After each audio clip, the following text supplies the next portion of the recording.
Hi friends, welcome to my channel. So ఈరోజు నేనైతే ఇంకొక ఇంపార్టెంట్ టాపిక్తో మీ ముందుకు వచ్చాను. సో నేను ఇవాళ హెయిర్ గురించి చెప్దాం అనుకుంటున్నాను.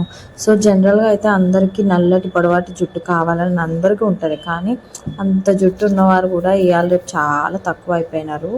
ఉన్న జుట్టు కూడా పొల్యూషన్స్తో ఊడిపోతుంది. హెయిర్ ఫాల్ కూడా చాలా కామన్ ప్రాబ్లం అయిపోతుంది ఇవాళ రేపు. ఇంతకుముందు ఏజ్ పెరిగిన తర్వాతనో లేకపోతే ఏదైనా హెల్త్ ఇష్యూ ఉంటేనో జుట్టు అయితే ఊడిపోతుండే, కానీ ఇప్పుడు అయితే 15 years 16 yearsకే హెయిర్ ఫాల్ ప్రాబ్లం వస్తుంది. సో ఇది వచ్చేసి ఫుడ్ ప్రాబ్లం వల్ల అయ్యొచ్చు, లేకపోతే హార్మోనల్ ప్రాబ్లమ్స్ వల్ల, థైరాయిడ్ ప్రాబ్లమ్స్ వల్ల కూడా మనకు వచ్చే ఛాన్సెస్ ఎక్కువగా ఉంటాయి అన్నమాట.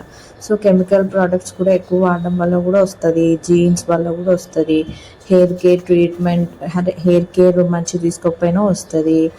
ఇవన్నిటి మన హెయిర్ ఫాల్కి కారణాలు. సో వీటిలో మనకి ఏ ఒక్క ప్రాబ్లం ఉన్నా మన జుట్టు అయితే ఊడిపోతుంది. చాలామందికి ఈ ప్రాబ్లం అయితే కనీసం కొన్నైనా, ఇప్పుడు నేను చెప్పిన ప్రాబ్లమ్స్ అయితే కనీసం కొన్నైనా ఉంటాయి. సో బేసిక్గా అయితే మసాజ్ చేసుకోవాలి. మన స్కాల్ప్కి మాత్రమే మసాజ్ చేసుకుంటే చాలా బెనిఫిట్ ఉంటుంది అనమాట. సో నేనైతే నాకు చాలా లాంగ్ హెయిర్ ఉండేది, చాలా లావు జుట్టు నాది. సో ఏంటంటే నాకు రీసెంట్గా డెలివరీ అవ్వడం వల్ల చాలా హెయిర్ లాస్ అయిపోతుంది అనమాట. డెలివరీ తర్వాత కూడా చాలా హెయిర్ లాస్ అవుతుంది. సో ఆఫ్టర్ డెలివరీ కూడా హెయిర్ని మనం హెయిర్ ఫాల్ని ఎలా కంట్రోల్ చేసుకోవాలి, హెయిర్ని ఎలా ట్రీట్ చేయాలి అనేది అయితే నేను మీకు చెప్పాలనుకుంటున్నాను. ఎవరికైనా ఇంట్రెస్ట్ ఉంటే నాకు కామెంట్ చేయండి. నేను ఏ ప్రోడక్ట్స్ అయితే యూస్ చేస్తున్నానో మీకు అవన్నీ చాలా డీటెయిల్స్గా చెప్తాను.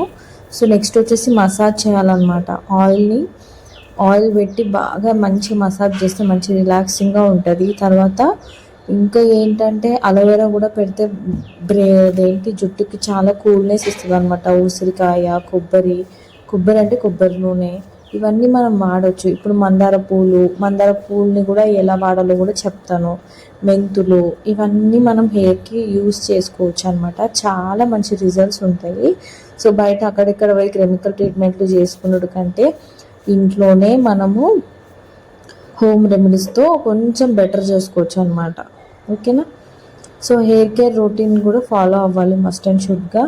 మంచి ఫుడ్ తీసుకోవాలి, ఫస్ట్ మంచి ఫుడ్ తీసుకోవాలి. ఇంకా ఏమైనా డౌట్స్ ఉంటే నాకు కమెంట్ చేయండి. నేను ఈరోజు అయితే నా హెయిర్ చాలా లాస్ అయిపోయింది. సో ప్రెగ్నెన్సీ తర్వాత అయితే నాకు హెయిర్ చాలా లాస్ అయిపోయింది. కాకపోతే నేను కొంచెం కంట్రోల్ చేస్తున్నానే అనుకుంటున్నాను.